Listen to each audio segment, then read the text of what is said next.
How to stay alive in this crime-ridden world. 5 lifestyle changes you must make. Welcome to Retire Early Lifestyle. Never thought in a million years we'd be giving out information on how to stay alive, but as you know, we live in dangerous times. That means we have to be on top of our game and realize the seriousness of some of these offenses and what is happening in the world today. The safety and security of ourselves and loved ones is something we can control by making some important changes in our daily routines, habits, and behaviors. But remember, some things are just out of our control to stop, and they just happen.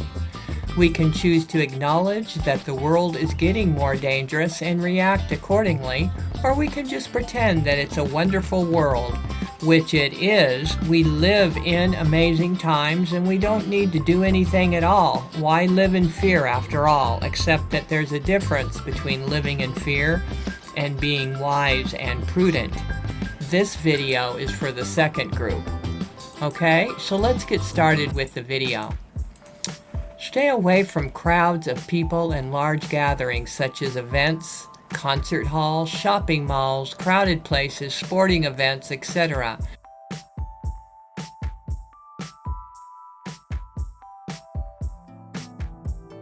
From time to time, like clockwork, we see a tragic event unfold somewhere in the world. These events usually occur where crowds of people gather together.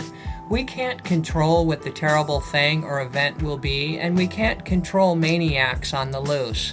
But we can control where we will be, and that's not large crowded events or places, especially in big cities. Just do the best you can, keeping in mind that it has become more risky than ever before.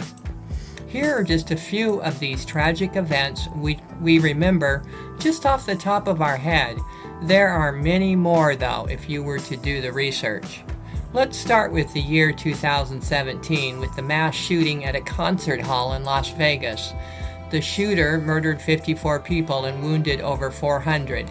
In 2019, mass shooting in El Paso, Texas, Walmart killing 23 people and injuring 22 others. In 2021, Astro World Music Festival concert in Houston, Texas. 8 young people died, 300 were wounded, and 25 had to be taken to the hospital with serious injuries from an apparent crowd compression and then a stampede during the concert. In 2024, a May Day event in Alabama where over 1,000 people gathering when a shooter kills 3 people and wounding over a dozen others in what was supposed to be a peaceful gathering of people together. We could go on and on with these tragic events, but you get the drift. But as far as crowds go, have you noticed people are more confrontational than they used to be? They are riled up easier, they become triggered over the slightest things, and some of them become violent. We have to and we should avoid this for our own well-being, and the best way to do that is by staying away from large crowded gatherings and events where different types of people assemble. If you haven't noticed, we live in a world that is not normal. The truth is, we haven't lived in a normal world for decades. Most people were just sleeping through it all up until the last 5 years.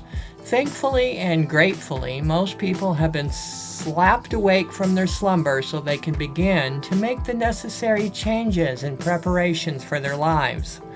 Most activities and behaviors we did before may have to be altered, just so we won't be taking any unneeded risk to our lives and families' lives.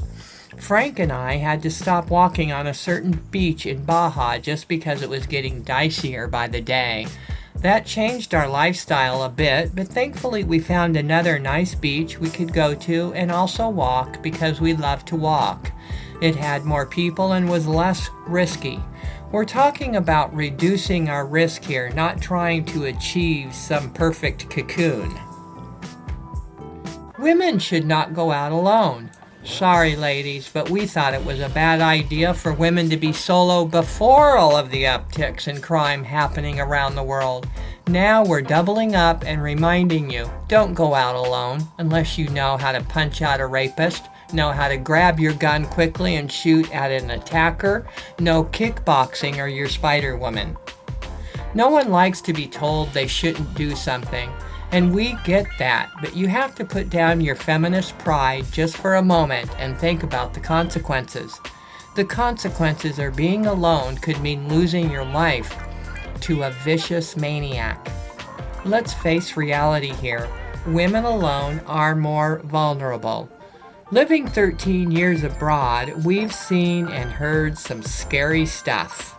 Many of these countries try to hide the crime so it won't hurt the tourism. But when you live there and talk to locals on a daily basis, that's hard to do.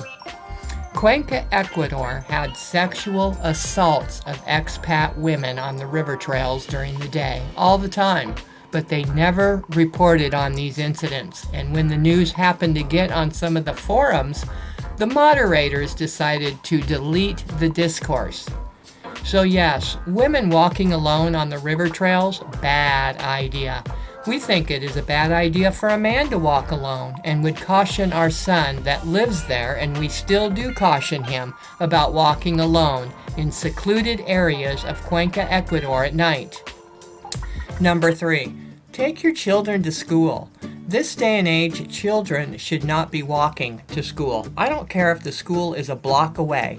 When you drive your child to school, you can't just drop them off either. You have to walk them to the door, and then when you pick them up, wait for them at the school exit doors. We've got some child predators on the loose. We're in a very bad time right now. Do the things that you can control, and we guarantee you and your family will be safer.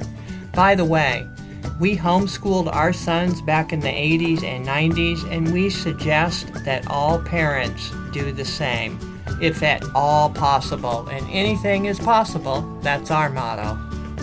Number 4, stop believing everything you hear and read. We've said it over and over since the beginning on this channel. The way to control people is through fear. And so the media continually tries to instill fear within the minds of the people. They reiterate the same things over and over and over again until you start to believe it. It's an agenda, folks. We cannot control a fear-mongering agenda that keeps saying something is going to happen or a black swan event is going to happen.